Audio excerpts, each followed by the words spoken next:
Good अपन dear all tycoons. आज काफ़ी excited हूँ आपसे बात करने के लिए और आज कुछ खास विषयों पे हम चर्चा करेंगे जो कि आपके जीवन पे बहुत बड़ा प्रभाव डालने वाले हैं।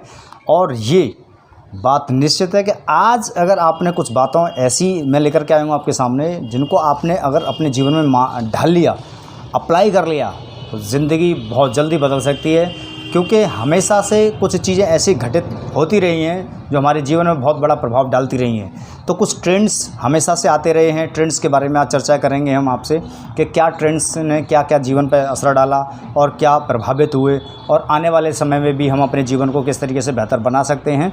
तो मैं शुरुआत करना चाहूँगा बुज़ुर्गों के एक कथन से। बुज़ुर्ग हमेशा से हमें एक बात समझाते रहे, एक बात बोलते रहे कि बेटा वक्त के साथ चलना चाहिए। वक्त के साथ चलने से अपने जीवन को आसान बनाया जा सकता है, जीवन को बदला जा सकता है, एक सफल ज़िंदगी जी जा सकती है।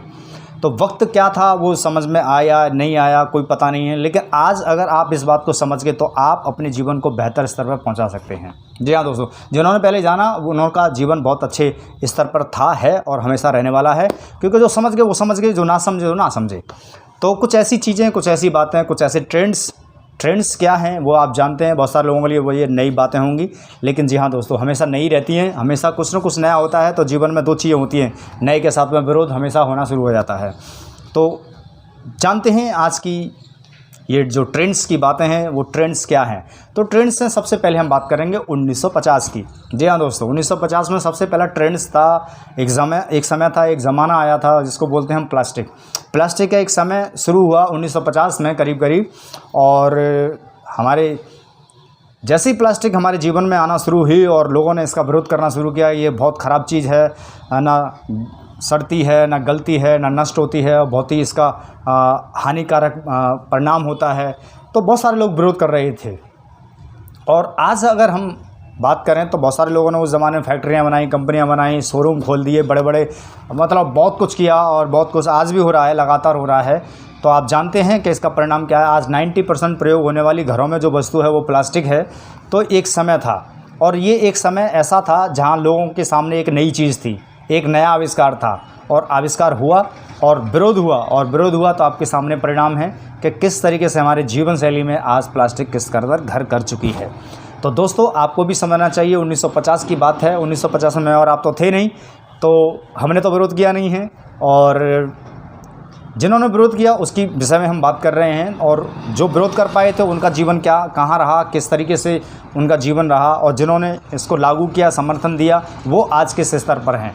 तो आप समझिएगा इस बात को। तो एक समय था प्लास्टिक का 1950 में, इसका आगमन हुआ और लोगों के सामने ये आई। तो अच्छी भली बुरी चीज़ें लोग देखते हैं, अपने अपने नज़रिए से लोगों ने देखा और अपना अपना परिणाम उन्होंने लिया। तो दोस्तों ठीक उसके बाद में कुछ और परिवर्तन हुए। कुछ साल के बाद में एक दशक और आया, 10 वर्षों के बाद में फिर कुछ साल में एक परिवर्तन, एक नया आविष्कार हमारे सामने था। और वो पता है क्या था? ऑयल का। 1960 में ऑयल का ज़माना आया था। लोगों ने इस पर भी प्रतिक्रिया की, बोले ज्वलनशील पदार्थ है, आग लग जाएगी, जल जाएंगे, लोग मर जाएंगे, तबाह हो जाएंगे, बर्बाद हो जाएंगे। होता है, चीज़ ही ऐसी थी। लोगों ने विरोध किया।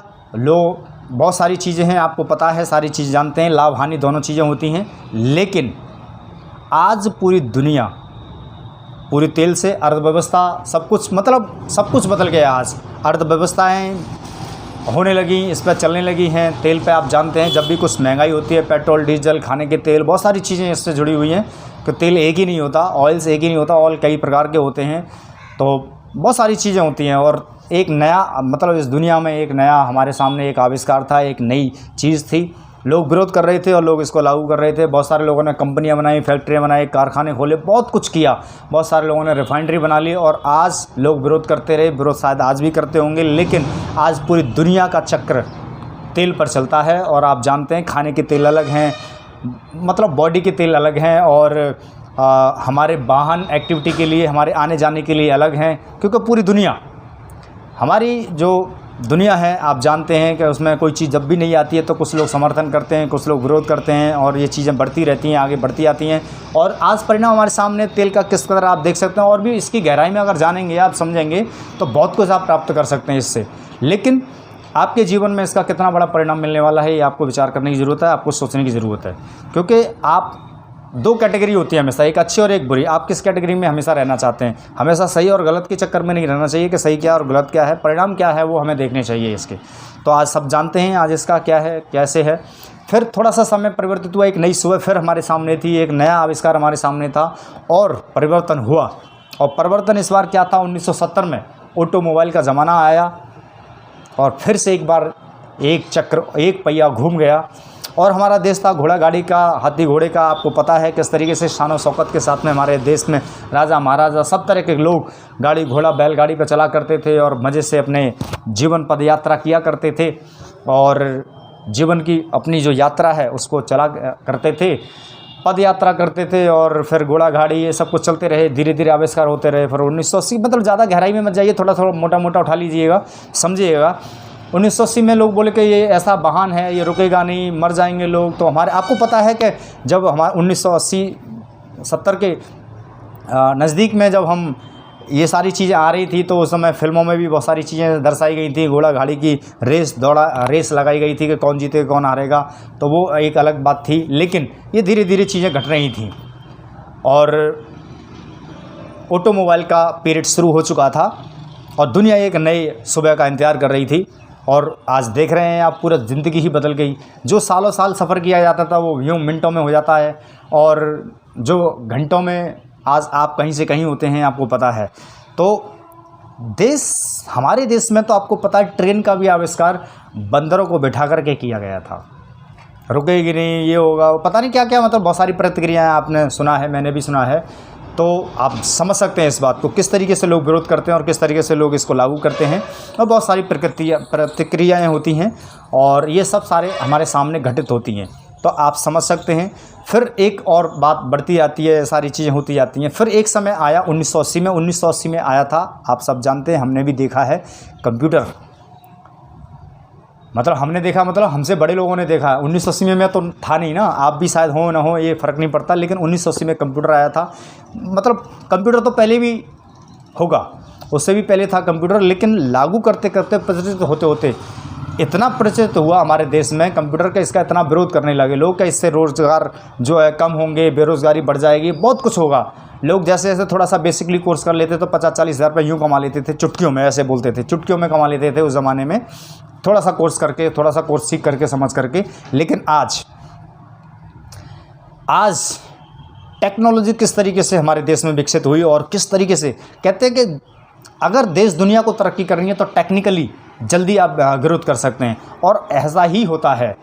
हमने कभी टेक्नोलॉजी को स्वीकार ही नहीं किया। बहुत सारा इतिहास है इस विषय में, आप जानते हैं और समझ सकते हैं, पढ़ सकते हैं, महज हम उसमें जाना नहीं चाहेंगे। समझने की बात यह है कि 1980 से लेकर के लोग विरोध करते रहे टेक्नोलॉजी को और आज भी हमारे देश में एक कहावत बोली जाती है कि बंदर के हाथ में नारियल। कुछ लोगों के हाथ में टेक्निकली ऐसी चीज़ें हो गई हैं, टेक्नोलॉजी ऐसे हाथ में पड़ गई है जैसे कि बंदर के हाथ में नारियल। जैसे बंदर को पता नहीं है कि इसके अंदर क्या है, ऐसे ही जैसे हमारे पास में लैपटॉप है, कंप्यूटर हैं, मोबाइल्स हैं, उसके अंदर अपने मतलब बेमतलब की चीज़ों को ढूंढ लेते हैं और इससे और क्या क्या लाभ उठा सकते हैं, जीवन पर कितना बड़ा असर पड़ सकता है सकारात्मक, अपने जीवन को एक नए आयाम पर ले आ सकते हैं टेक्नोलॉजी की मदद से। टेक्निकली उसके विषय में हम कम सोच पाते हैं और लेकिन ज़्यादातर वही व्हाट्सअप, चैट, बाबू सोना, ये वो पता नहीं नौटंकी करते रहते हैं। बेमतलब में बाबू सोना करने से भाई कुछ नहीं होता, फालतू में रात को जागने से और जगाने से कुछ नहीं मिलने वाला। बेमतलब की चीज़ों में मत जागिए, न जगाइए, अपने जीवन को एक नए स्तर की तैयारी करने में लगाइए। बहुत सारी चीज़ें आप जानते हैं, मोबाइल का किस तरीके से उपयोग हो रहा है, अच्छा करना चाहिए था, उसका दुरुपयोग करते हैं। मतलब दुरुपयोग किसी भी चीज़ का होता है और विरोध होता है, बहुत सारी चीज़ें आप जानते हैं, आप समझने का प्रयास कीजिए। तो टेक्नोलॉजी को बंदर और नारियल वाला हिसाब मत बनाइएगा, इसका खेल खेलिएगा, समझिएगा इसको, इससे जीवन बदला जा सकता है। वो कहते हैं ना, कर लो दुनिया मुट्ठी में। हाँ, आपके हाथों में ये सारी दुनिया है, आप इसमें कुछ भी कर सकते हैं, कुछ भी प्राप्त कर सकते हैं, कुछ भी जानकारी ले सकते हैं। महज आपको जो जानना चाहते हैं, जो समझ नहीं आता, मैंने बहुत कुछ उपयोग करता रहता हूँ अपने जीवन में इसका और बहुत कुछ जानना चाहता हूँ। मैंने बहुत कुछ सीखा है पर्सनली, बहुत कुछ जानने की कोशिश करता रहा हूँ। आज भी मेरी ऐसी जिज्ञासा रहती है कि मैं और कुछ सीखूँ और कुछ जानूँ। जितना जान पाता हूँ उतना जानता हूँ और लगातार मैं सीखने के प्रयास में रहता हूँ। लेकिन ये बाबू सोना, ये व्हाट्सअप, चैट, ये वो सब मेरे पे आती नहीं है, मेरे पास टाइम ही नहीं है इतनी चीज़ों के लिए। आपसे भी मैं गुजारिश करना चाहूँगा इस विषय में कि आप भी इन चीज़ों से निकल के आएँ। सिवा दिमाग में कचरा जाने के, टेंशन होने के, बेमतलब की चिंताएं खड़ी करने के हमने और कुछ नहीं किया। तो मतलब जहाँ खुशहाली जीवन जीना है, मस्त रहना है, कोई भी हमें उंगली पर नचाता है बाबू सोना करके, और सारी चीज़ें ऐसी घटनाएं घटती हैं बेमतलब कि इनके चक्कर में मत पड़ो, कुछ नहीं होने वाला। अनुभव भी कुछ कहता है, अरे लैला को कुछ नहीं मिला, मजनू को कुछ नहीं मिला, तुम क्या हो यार, फालतू के चक्कर में पड़े हो, बेमतलब में टाइम को ख़राब कर रहे हो। अपने जीवन के स्तर को समझो टेक्निकली, कब तक फालतू की चीज़ों में अपने वक्त को बर्बाद करते रहोगे, कुछ नहीं मिलने वाला, कुछ कर लीजिए। तो 1980 की बात के बाद में फिर थोड़ा सा और एक ज़िंदगी ने नया करवट लिया, और एक और चीज़ हमारे सामने थी, और वो जानना चाहते हैं आप क्या थी? यस, वो बहुत ही खूबसूरत चीज़ थी, बहुत ही गज़ब की चीज़ थी, और वो ज़माना था टेलीकॉम का। जी हाँ दोस्तों, टेलीकॉम के ज़माने में जब ये चीज़ें, मतलब टेलीकॉम का ज़माना जब शुरू हुआ और ये चीज़ें आ रही थी हमारे जीवन में, हमारे जीवन की तरफ बढ़ रही थी, तो इसका भी लोगों ने विरोध किया दोस्तों। बड़े हैरान की बात है, लोग कहते थे हज़ारों साल, हज़ारों किलोमीटर जो है लोग हुआ करेंगे, वहाँ से कैसे बात होंगी, बेवकूफ़ बनाते हो, बुद्धू मत बनाओ, ये सब फालतू की बातें। कोई आवाज़ लगाता है तो उसकी आवाज़ सुनाई नहीं देती है दूर जाने पे, तो नज़दीक आने से, मतलब इतनी दूर होने पे किस तरीके से लोग जो है बात कर पाएंगे। और देखो आपको पता है कि जब STD बूथ हुआ करते थे, लोग लाइन लगा करके बात करते थे, और किस तरीके से बात करते थे ये भी आपको पता है। तो हमने हर चीज़ का विरोध किया, टेलीकॉम का भी हमने विरोध किया, हर चीज़ का विरोध करते रहे, लेकिन चीज़ें आती रहीं, लगातार आती रहेंगी। लेकिन सोचना ये है कि हम कब तक विरोध करते रहेंगे, कब तक समझेंगे इन सारी चीज़ों को। क्यों ना अपने जीवन के लिए भी थोड़ा सा उपयोग किया जाए, थोड़ा सा समय का उपयोग किया जाए। देखो, भीड़ का हिस्सा बनना बहुत आसान है, भीड़ से हट करके कुछ अलग कर जाना बहुत मुश्किल होता है। और मुश्किल इसीलिए होता है क्योंकि भीड़ एक तरफ होती है और एक तरफ अकेला आदमी होता है, इसलिए थोड़ा सा मुश्किल हो सकता है। क्योंकि देखो, अब इतनी बड़ी दुनिया है, अब इतनी बड़ी दुनिया में अब ज़रा सोचिए कुछ चीज़ें घटित होती हैं, तो विरोध होना लाजमी है, ऐसी बात नहीं है कि विरोध होना। और ये विरोध ही है जो आपको देखो चीज़ों को विकास की तरफ लेकर के जाता है। जितना ज़्यादा विरोध होता है, अब देखिए कोई भी शराब पीना नहीं चाहता है, उसका इतना विरोध करते हैं, लेकिन फिर भी देखो कितना टर्नओवर होता है। बहुत अच्छी चीज़ है कि नहीं है उसके चक्कर में मत पड़ना, लेकिन लोग पीते हैं। और बहुत सारे लोग गालियाँ देते हैं, वही रिश्तेदार खुद पीते हैं और दूसरों को भी गालियाँ देते हैं। बहुत सारी चीज़ें हैं, है ना। बहुत सारे गुटखा खाते हैं, तम्बाकू खाते हैं, उल्टी सीधी चीज़ें खाते हैं, गंदा करते हैं। तो अच्छी चीज़ें खाने के लिए तो लोग जो है, मतलब बादाम नहीं खाते कई लोगों ने, तो साल हो गए होंगे, ज़िंदगी निकल जाती है कई लोगों की, तो वो बादाम काजू नहीं खा पाते हैं, बोलते ये तो महंगी चीज़ हैं। बताओ, 1000 रुपये किलो तक की चीज़ें जो महंगी हैं, और 7-8 हज़ार रुपये किलो जो है बादाम जो 1000 रुपये किलो तक आ जाता है, बेस्ट क्वालिटी का, टॉप क्वालिटी का, वरना 400-500 रुपये में भी मिल जाता है। लेकिन जो गुटखा तम्बाकू खैनी है, ये इतने महंगे हैं जो हज़ारों किलो मतलब हज़ारों रुपये किलो महंगे बिकते हैं। लगभग एवरेज मैंने निकाला है इसका, तो लगभग 8 से 9 हज़ार रुपये किलो पड़ता है तम्बाकू, गुटखा, बीड़ी, पान जो भी है। आप इसका अंदाज़ा लगा सकते हैं, आप खुद भी कैलकुलेट कर सकते हैं। और बादाम कहाँ रह गए, कुछ भी नहीं है। बताओ, 10-20 किलो बादाम खरीद लोगे इसमें, तो आप होलसेल में लोगे तो और ज़्यादा आ जाएंगे। तो चीज़ों बॉडी भी मजबूत बनेगी, शरीर भी स्वस्थ रहेगा, माइंड भी मस्त रहेगा। सोचो ज़रा, कचरा बाहर निकाल के फेंक दो, डस्टबिन मत बनाओ। दिमाग बहुत आविष्कार की चीज़ है, दिमाग से सब कुछ आविष्कार होता है दोस्तों। सब कुछ, जो कुछ भी आप नज़र आ रहा है आज दुनिया में, सब कुछ दिमाग से निकला है, बाहर से तो सामग्री मिलती है। जी हाँ दोस्तों, तो दिमाग को एकदम शार्प बनाओ, बाबू सोना से हटाओ, कुछ नहीं मिलने वाला। ज़िंदगी मज़े से अगर जीनी है आपको, तो आप सोचिएगा, विचार कीजिएगा इस बात पर, बड़ी गहराई है। थोड़ा सा इसमें थोड़ा सा आप भी उतरिए, मैं उतरता हूँ। तो मैंने तो इन चक्करों के चक्कर में कभी पढ़ा ही नहीं, और ना मैं किसी को पढ़ने की इजाज़त देता हूँ। अरे कुछ करो यार, ज़िंदगी एक बार मिली है, बार बार नहीं। जो कुछ करना है कर डालो, ज़िंदगी को एक बेहतर आयाम पर ले जाना है, एक नए मुकाम पर खड़ा करना है। दोस्तों, अनुभव से सीखिए, अनुभव बहुत कुछ होता है। तो दोस्तों, थोड़ा सा और आगे चलते हैं और थोड़ा सा और गहराई में समझते हैं और देखते हैं अगला हमारा जो चैप्टर है वो क्या कहता है टेलीकॉम के बाद में। तो देखो, आज हज़ारों किलोमीटर बात करते हैं लोग, सच है ये। कब तक विरोध करते रहेंगे, कब तक ऐसे सोचते रहेंगे? हर चीज़ का विरोध होता है, कोई भी नई चीज़ आती है तो आप समझ लीजिएगा। आज हर आदमी अपनी जेब में एक अपना टेलीकॉम बूथ लेकर के घूमता है। आज कोई STD खोलेगा तो क्या चलेगी? STD नहीं चलेगी। और चलेगी तो उसको चिप्स, कुरकुरे, पानी बोतल, ये वो सब पता नहीं क्या क्या उसको रखना पड़ेगा, तब जाकर शायद चल जाए। वो भी STD नहीं, उसके पानी वानी बिकेंगे, आप जानते हैं अच्छी तरह से। तो आज आपकी जेब में अपना टेलीबूथ है, मोबाइल फ़ोन। जी हाँ दोस्तों, आप समझ सकते हैं। आज कहीं STD नज़र आती है, कहीं नज़र नहीं आती है, कोई बात नहीं करता मेरे ख्याल से, मुझे तो लगता नहीं है। मैंने तो बहुत समय से देखी भी नहीं है, लेकिन एक समय क्रेज़ था, एक हाहाकार था पूरी दुनिया में। तो बहुत कुछ होता है ना, समझ गए होंगे आप बहुत सारी बातों को। तो नेक्स्ट देखते हैं 1990 की बात हमने की अभी। 1980 की बात हमने की, 70 की बात की, 60 की बात की, 50 की बात की। अब थोड़ा सा और आगे चलते हैं एक कदम। फिर आया 2000 का 2000 ईयर्स, और हमने बहुत सेलिब्रेट किया और बहुत कुछ जाना, बहुत कुछ समझने के बाद में हमने इस चीज़ में भी हमने देखा कि हमें अपने जीवन को किस तरीके से हमें बनाना चाहिए, और आज इस तरीके से हमने अपने जीवन स्तर को कहाँ पहुँचाया 2000 के बाद में। 2000 के बाद में जीवन बदलने लगा, जीवन का स्तर बदलने लगा, बहुत कुछ चीज़ें नई होने लगी, बहुत कुछ नया घटित होने लगा। और आज आप देखते हैं, आज अगर देखते हैं तो, लेकिन आविष्कार की अगर मैं बात करूं, चीज़ की अगर बात करूं, ट्रेंड्स की अगर मैं बात करूं, तो 2000 में ट्रेंड्स आया था आईटी का ट्रेंड्स था। आईटी मतलब I for information and T for technology. IT का ज़माना था। इन्फॉर्मेशन दो पैसे कमाओ, इन्फॉर्मेशन दो पैसे कमाओ। बहुत सारे लोगों ने इस चीज़ का बहुत सारा फ़ायदा उठाया, जीवन बदला, अपने जीवन को किस मुकाम पर ले गए, और आज हम कहाँ हैं, किधर हैं, ये सब आप जानते हैं। और लगातार लोग अपने जीवन को बदलते रहे हैं, और आप समझने का प्रयास कीजिए। और अपने जीवन स्तर को बदलने के लिए आपको फिर थोड़ा सा एक कदम और आगे बढ़ना पड़ेगा। आज चीज़ें बदल गई हैं बिल्कुल। आज हम किस तरीके से अपने जीवन स्तर को देखते हैं, किस तरीके से अपने जीवन शैली को जानने की और करने की कोशिश करते रहते हैं, ये आप सब जानते हैं, बेहतर समझते हैं। लेकिन देखिए, ज़रा सोचिए 2000 के बाद में किस तरीके से चीज़ें परिवर्तित होने लगी, किस तरीके से हमारा माहौल बदल गया पूरा का पूरा। लेकिन हम नहीं बदल रहे हैं। हम इसलिए नहीं बदल रहे क्योंकि हम वही विरोधाभास वाली बात है, विरोध करते रहे हैं। अपॉर्चुनिटी आती रही है ज़िंदगी में, कब तक कितनी सारी अपॉर्चुनिटी आई हैं, लोगों ने कभी समझा नहीं, जाना नहीं। लेकिन लगातार इस बात को समझना बहुत ज़रूरी है कि कितना विरोध करें, आखिर में कब तक करें, विरोध करने से क्या मिलने वाला, भीड़ में शामिल कब तक रहें।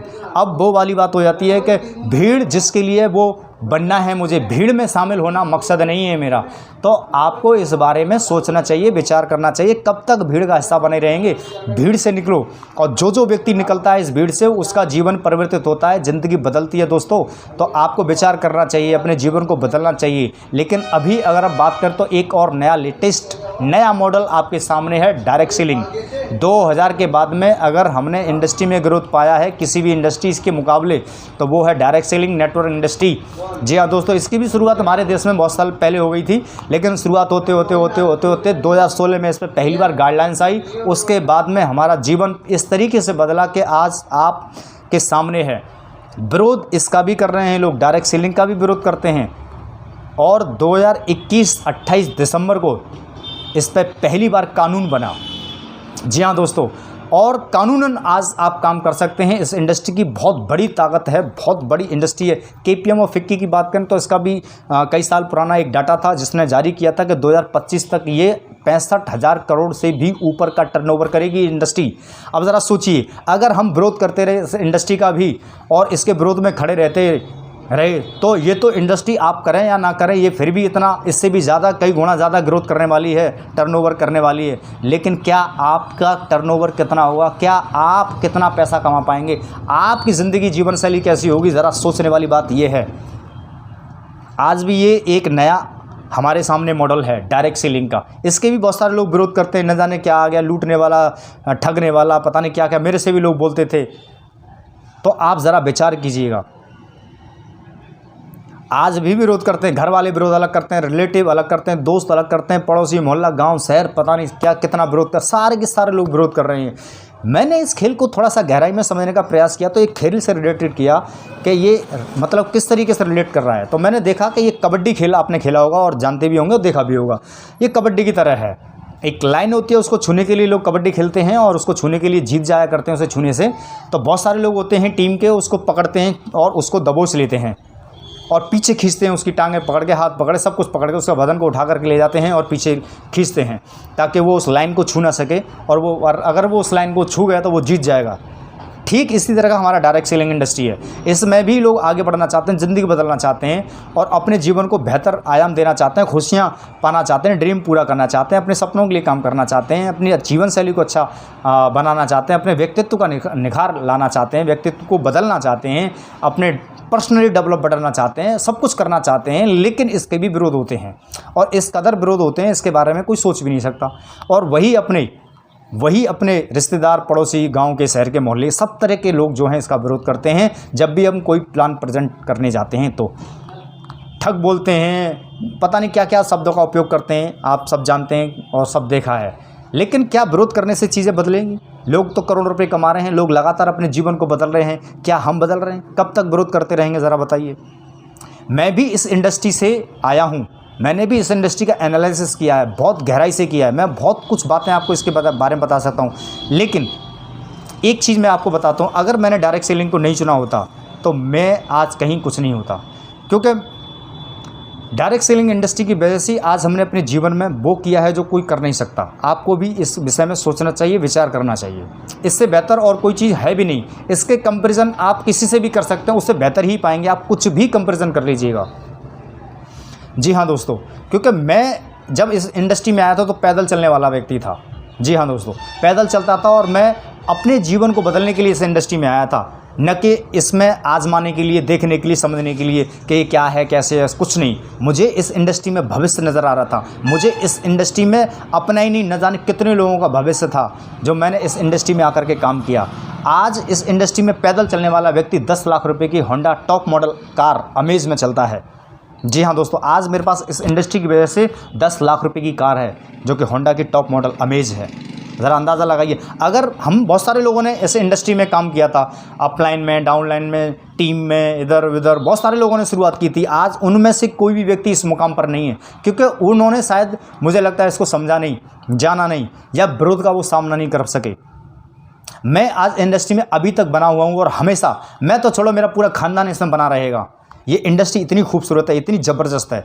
हम लोग बनते रहेंगे, धीरे धीरे करते रहेंगे, इतना विश्वास है हमारा इस इंडस्ट्री में। और विश्वास क्यों ना हो, क्योंकि अब तो इस पर कानून बन गया और इसलिए इस पर आपको करना चाहिए, सोचना चाहिए, इसकी गहराई में जानना चाहिए। कब तक आप लोगों की सुनी सुनाई बातों पे आप चलते रहेंगे? कब तक लोगों का विरोध करते रहेंगे? लगभग क्या मिला अब तक इस सारी चीज़ों को करने से, बताइए। क्या चीज़ें बदल? लोग लगातार करोड़पति बन रहे हैं, लाखों रुपए कमा रहे हैं, महीने में लाखों कमा रहे हैं, दिन में भी बहुत सारे लोग लाखों कमाते हैं इस इंडस्ट्री से। आपके अंदर दम होना चाहिए, सीखने की काबिलियत नहीं, सिस्टम को समझना चाहिए आपको। सिस्टम बहुत इंपॉर्टेंट होता है। इसकी जो बेसिकली जो चीज़ें होती हैं उनको समझना बहुत ज़रूरी है। अगर आप इसको समझ गए तो आप ज़िंदगी बदल सकते हैं। विरोध करने से देखो कुछ होने वाला नहीं है, चीज़ें बदलने वाली है नहीं, लेकिन अगर आपने इस इंडस्ट्री को समझा तो आप अपने जीवन को बदल सकते हैं। मैंने जाना, मेरे जैसे व्यक्ति इसमें कामयाब हो रहे हैं, लगातार आगे बढ़ रहे हैं, ग्रोइंग ग्रोइंग ग्रोइंग। ऐसा नहीं है कि ये इंडस्ट्री में लोग विरोध नहीं करते। मेरा भी बहुत लोगों ने विरोध किया, घर वाले, बाहर वाले, हर आदमी ने विरोध किया, आज भी लगातार करते रहते हैं। लेकिन मेरा एक बात मैं आपको यहाँ एक मशवरा के रूप में या एक बात आपको बताना चाहता हूँ। ऐसे रिश्तेदार, ऐसे सगे संबंधी, ऐसे मित्र किस काम के जो हमारे साथ में अपनी तरक्की नहीं करना चाहते और हमारी तरक्की में अपना योगदान नहीं देना चाहते, और वैसे बोलते रहते हैं ये कुछ कर ले, ऐसा कर देंगे, वैसा कर देंगे, ये हो जाएगा, वो हो जाएगा। क्या कुछ करते हैं? मैं भी तो अपना जीवन बदलना चाहता था, मैं भी तो अपने जीवन को एक नए आयाम पर ले जाना चाहता था, एक नई ऊंचे मुकाम पर उठाना चाहता था। लोग मेरा भी विरोध करते रहे, लेकिन क्या मिला? विरोध करने वाले विरोध करते रह गए, आज भी विरोध कर रहे हैं, लेकिन विरोध करने वाले को कुछ मिला नहीं। मैं आज पैदल से 10 लाख की गाड़ी में आ गया। जी हाँ दोस्तों, मैं पैदल चलने वाला आदमी और मैं आज 10 लाख रुपए की गाड़ी में चलता हूँ। ये कोई बड़ा तीर नहीं हो सकता। आपके पास में करोड़ रुपए हो सकते हैं, ये कोई बड़ा तीर नहीं मार दिया मैंने। कोई भी गाड़ी ले सकता है आज के ज़माने में, इतना मतलब इतना आसान कर दिया है। लेकिन मेरे जैसे व्यक्ति के बारे में सोचो एक बार, जो पैदल चलने वाला व्यक्ति था, मेहनत किया, आगे गया, सिस्टम पे भरोसा किया, प्लान पे भरोसा किया, हर चीज़ पे भरोसा किया, हर तरीके से। जब मैंने नेटवर्किंग शुरुआत करी थी उस ज़माने की बात कर रहा हूँ, और वो सब लोग पीछे हट गए। खुद मेहनत करी, खुद समझते गए, सीखते गए, आज खुद की कंपनी बनाई। जी हाँ दोस्तों, खुद की कंपनी बनाई, कंपनी बना करके सब कुछ आज लगातार चीज़ें अच्छी होती चली आ रही हैं धीरे धीरे। एक साथ मैं मानता हूँ और आप भी मानते हैं कि एक साथ चीज़ें ज़िंदगी नहीं बदलती है, लेकिन लगातार करते रहो, लगातार रोज़ करो, लगातार करो, लेकिन करो, ज़िंदगी बदलती है। विरोध मत करो, समर्थन दो। अंत में मैं आपको एक कहानी बता करके अपनी बात का विराम देना चाहूँगा। बहुत ही दिलचस्प, बड़ी मज़ेदार कहानी है ये, और मुझे पूरा यकीन है कि आपके जीवन में ये बहुत बड़ा परिवर्तन लेकर के आ सकती है। एक डॉक्टर साहब थे, वो अपनी प्रैक्टिस करते थे, अपना बहुत बढ़िया जो है क्लिनिक चलाते थे। भगवान उनसे बहुत प्रसन्न हुए और उनकी प्रैक्टिस से बहुत सारे लोग खुश थे, बहुत अच्छी दवा देते थे, बहुत कुछ लोगों की सेवा करते थे। एक दिन भगवान जी उनके पास आए कि डॉक्टर साहब, हम आपकी सेवा से बहुत प्रसन्न हैं, आपने लोगों की बहुत सेवा की है, आपको हम वरदान देना चाहते हैं, बताइए क्या हुआ। प्रभु, आपके दर्शन हो गए, मेरे लिए इतना ही काफ़ी है। डॉक्टर साहब ने बोले नहीं, आपको हम वरदान देना ही चाहते हैं। तो बोले मेरी समझ मेरी बुद्धि इतनी है नहीं कि मैं आपसे क्या मांगूँ क्या ना मांगूँ, आपको जो देना चाहते हैं वो दे दीजिए, बाकी सब कुछ आपका दिया हुआ है। और आज आपने दर्शन दे करके मेरा जीवन निहाल कर दिया है, मैं धन्य हो गया, मैं धन्य भागी। डॉक्टर साहब को ये बातें कहते रहे। भगवान जी बोले नहीं, हम आपको एक वरदान देना चाहेंगे, और वरदान वो ये है कि आपके पास जो भी व्यक्ति आएगा वो जिंदा रहेगा या मर जाएगा ये आपको पता चल जाएगा। तो भगवान जी इतना कह करके जो चले गए। अब डॉक्टर साहब के पास में जो भी व्यक्ति आए उसको देखा करें, और उसको छोटी सी भी खरोंच भी लग जाती है, कोई कांटा भी चुभ जाता, तो लोग डॉक्टर साहब देखते और उसको देख करके बताते थे भैया ये बचने वाला नहीं है। लोग बोलते कि डॉक्टर साहब इसको कांटा लगा है, कोई थोड़ा सा सुई चुभी है, और आप कह रहे हैं ये बचेगा नहीं, इसकी सेवा करो। हाँ, डॉक्टर साहब ने बोले ये बचेगा नहीं, इसकी सेवा करो, और ये बहुत ज़रूरी है, अब कहीं कुछ होने वाला नहीं है। और ऐसा ही होता था, वो मर गया कुछ दिन के बाद में। बहुत गंभीर अवस्था में भी बहुत सारे लोग आते थे, बोले अरे उसको देखा, उन्होंने देखा, पता किया, तो डॉक्टर साहब ने बोला इसको मारने वाला कोई नहीं है, इसको मैं बचा लूँगा और आप चिंता ना करें। वो बच जाया करता था। तो ऐसे तरीके से जब प्रैक्टिस करेंगे, थोड़ा बड़ा छोटा मोटा होता रहेगा जीवन में। तो डॉक्टर साहब तो फेमस हो रहे थे, डॉक्टर साहब फेमस हो गए, और डॉक्टर साहब जब फेमस हो गए तो फिर एक दिन तो डॉक्टर साहब को भी जाना है इस दुनिया से, आपको पता है, जाना तो सभी हैं। तो डॉक्टर साहब फेमस हो गए और लोग आने लगे। डॉक्टर साहब का भी अंत समय आया, तो क्या हुआ, डॉक्टर साहब भी हॉस्पिटल में देखा उन्होंने अपने आप को, तो आँखें खुली तो वो हॉस्पिटल में, और जब आँखें खोल करके उन्होंने देखा तो उनके भी सिर पर यमदूत। तो डॉक्टर साहब को वरदान में यही मिला था कि जिसके पैरों की तरफ यमदूत होंगे तो उसको मारने वाला कोई नहीं है, और जिसके सिर की तरफ यमदूत होंगे उसे बचाने वाला कोई नहीं है। तो अब डॉक्टर साहब के सिर की तरफ थे यमदूत। अब डॉक्टर साहब चिंता में आ गए। तो डॉक्टर साहब जब चिंता में आ गए, बोले यार अब तो ये तो गड़बड़ हो गई, अब मैं भी चला जाऊँगा। मगर उन्होंने टेक्निक लगाई, दिमाग लगाया डॉक्टर साहब ने, शायद उन्होंने डायरेक्ट सेलिंग की होगी या समझ गए होंगे। टेक्निक लगाया, दिमाग लगाया, बोले कैसे बचा जाए। तो बेड जो ऐसे था वो ऐसे करके लेट गए, जो ऐसे था वो ऐसे हो गए। तो यमदूत घूम गए, फिर उधर पैरों की तरफ आ गए, सिर की तरफ आ गए, पैरों की तरफ से। तो डॉक्टर साहब फिर से घूम गए, ऐसे ऐसे करके घूमते रहे डॉक्टर साहब, यमदूत भी घूमते रहे। यमदूत हो गया परेशान। यमदूत ने फ़ोन लगाया, टेक्निकल ज़माना है आज, समझ सकते हैं। फ़ोन लगाया, बोले प्रभु आप एक यमदूत और भेज दीजिए, पहले अकेले आया था, एक और आ गया। तो एक पैरों की तरफ और एक सिर की तरफ। तो डॉक्टर साहब ऐसे हो गए इस तरीके से, तो एक यमदूत इधर और एक यमदूत इधर, और डॉक्टर साहब ऐसे हैं और ऐसे करके चक्कर लगा रहे हैं। यमदूत परेशान, फिर से यमदूत परेशान हो गए। तो उन्होंने फ़ोन लगाया, बोले एक काम कीजिए, हमसे बात बन नहीं रही है, आप 2 यमदूत और भेज दीजिए। तो 2 पहले से थे 2 और आ गए, तो 4 यमदूत हो गए। अब 4 यमदूत हो गए तो डॉक्टर साहब बोले यार ये तो गड़बड़ हो गई, ये तो छोड़ने वाले हैं नहीं। तो डॉक्टर साहब ने दिमाग लगाया, वो क्या सिर के बल ज़मीन पे खड़े हो गए। अब यमदूत कैसे जाए ज़मीन पे। अब ये प्रक्रिया होते हुए डॉक्टर साहब के घर वाले देख रहे थे, और ये प्रक्रिया देखते हुए वो अंदर आए जहाँ डॉक्टर साहब अपने बिस्तर पर लेटे हुए थे। तो डॉक्टर साहब ने क्या किया, वो उल्टे थे। अब यमदूत सोच रहे हैं कि अब क्या किया जाए भाई। अब ये प्रक्रिया जब डॉक्टर साहब के घर वाले देख रहे थे तो उन्होंने क्या किया, उन्होंने डॉक्टर साहब को पकड़ा और सीधा कर दिया। डॉक्टर साहब बोले मुझे हाथ मत लगाना वरना मैं मर जाऊंगा। बोले मरने के काम तो तुम अब कर रहे हो, उल्टे लेटे हो, तबीयत ख़राब है, बड़ी गड़बड़ कर रहे हो क्या रहा है मामला। बोले नहीं मुझे सीधा मत करना, मैं सीधा, मुझे अगर कर दिया आपने तो मैं मर जाऊँगा।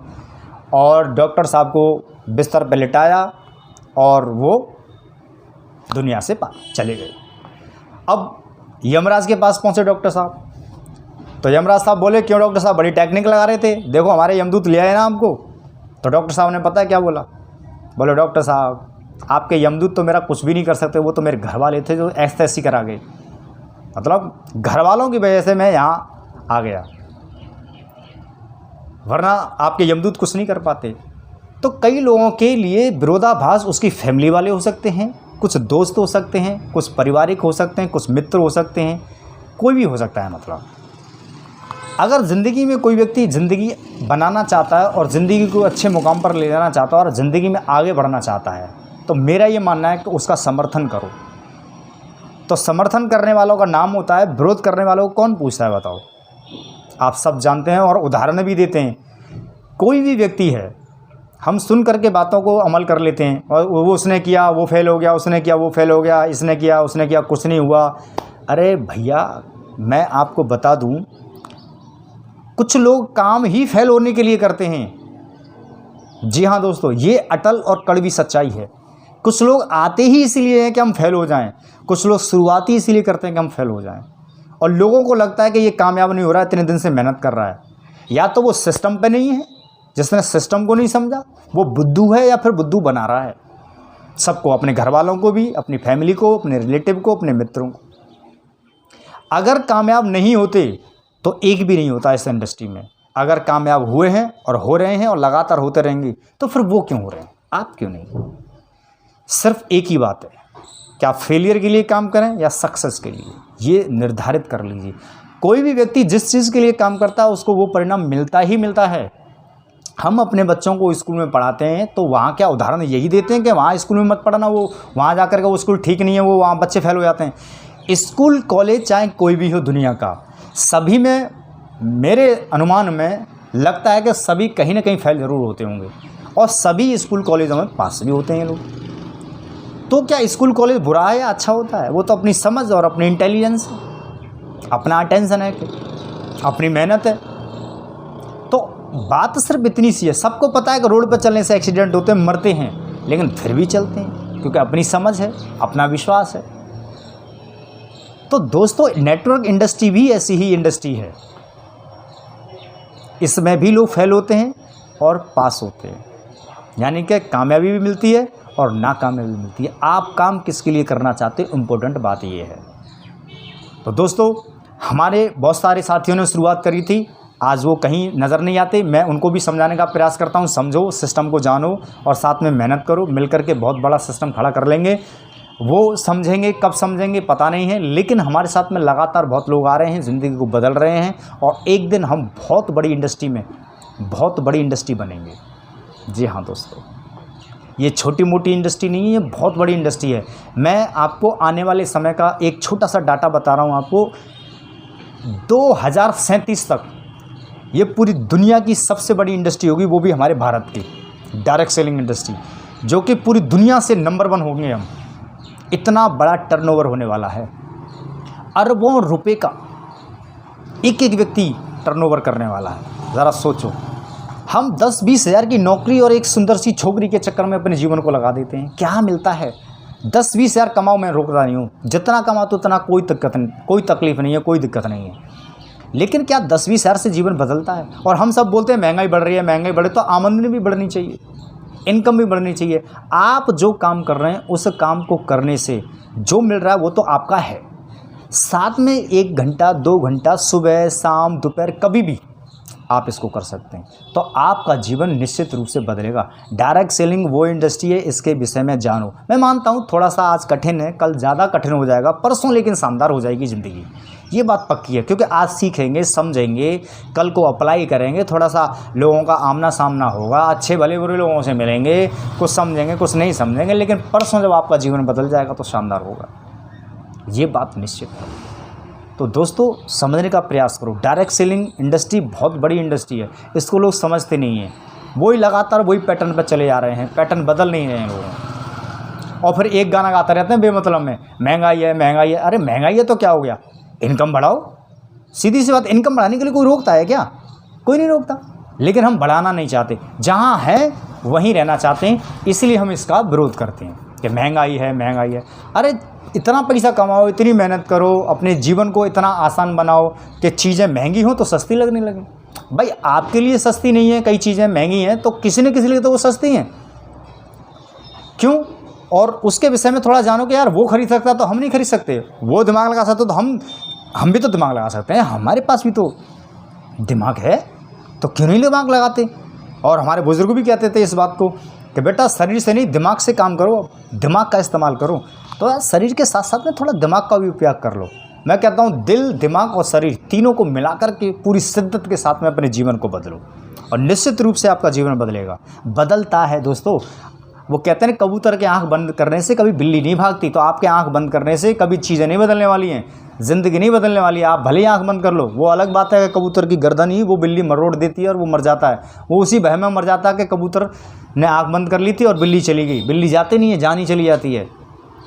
तो महंगाई बढ़ती रहेगी हमेशा। ये सारी चीज़ें, इस पर आप ज़्यादा वो मत करो। महंगाई तो बढ़नी है, हर चीज़ है। बहुत सारी और भी इस पर बातें की जा सकती हैं, लेकिन थोड़ी सी चर्चा ज़्यादा लंबी हो जाएगी। तो आपको विचार करो, आप पैसे ज़्यादा कमाओ, महंगाई का कुछ फ़र्क नहीं पड़ेगा।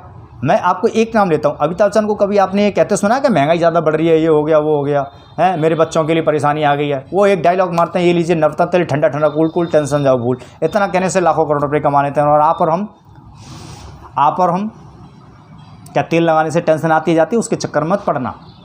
मैसेज को समझ लो। हैं बहुत सारे लोग आते हैं, मेरी सुंदरता का राज ये सावन, मेरी सुंदरता का राज वो सावन। वो पहले से ही सुंदर है भैया, हम और आप सुंदर हुए क्या?